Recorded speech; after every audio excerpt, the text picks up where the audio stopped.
ચાલો આજે આપણે ફરી વખત એકવાર બોક્સ ક્રિકેટની અંદર રમવા માટે આવી ગયા છીએ શ્રી સરસ્વતી વિદ્યા મંદિરની અંદર.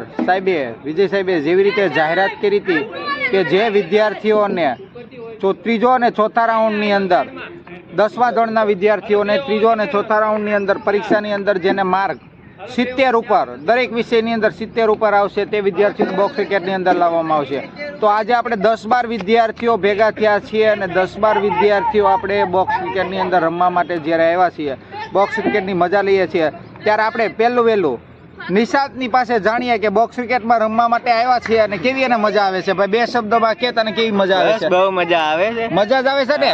બતાવી દે બેટ તારું એકવાર. હા, શાબાશ. હાલો, ત્યાર પછી આપણે પૂછીએ ભાઈ અનન્ય બતાવો તો ભાઈ તને કેવી મજા આવે છે બોક્સ ક્રિકેટ? ફૂલ મજા આવે છે ભાઈ. સરવૈયા તને મજા આવે છે? હા, બધાને મજા આવે છે. તો ત્યાર પછી આપણે બીજા વિદ્યાર્થીઓનો પણ મહત્વ લેશું ને ક્રિકેટ કેવી રીતે રમે છે એ જોઈએ. આપણે બાપુ ક્રિકેટ રમે છે, જે અત્યારે એનો દાવ છે અને પાછળ છે યશરાજ ફિલ્ડ વિકેટ કીપર છે. જોકે એને આવડતું નથી પણ છતાંય ધીમે ધીમે શીખે છે. સરસ મજાનું માર્યું છે ભાઈ. અને પકડવા માટે 2-3 ખેલાડીઓ પણ દોડ્યા છે. દોમડિયા તિખારી ઘડી ગયા છે. હા, દોમડિયા તિખારી ક્યાં? હવે દોમડિયા તરંગ એનો પણ વારો આવી ગયો છે અને બીજા વિદ્યાર્થીઓ એની હસી મજાકથી ઘણો બધો આનંદ લૂંટાવી રહ્યા છે. તો જેટલો આનંદ લેવાય ને એટલો લેવાનો જ છે.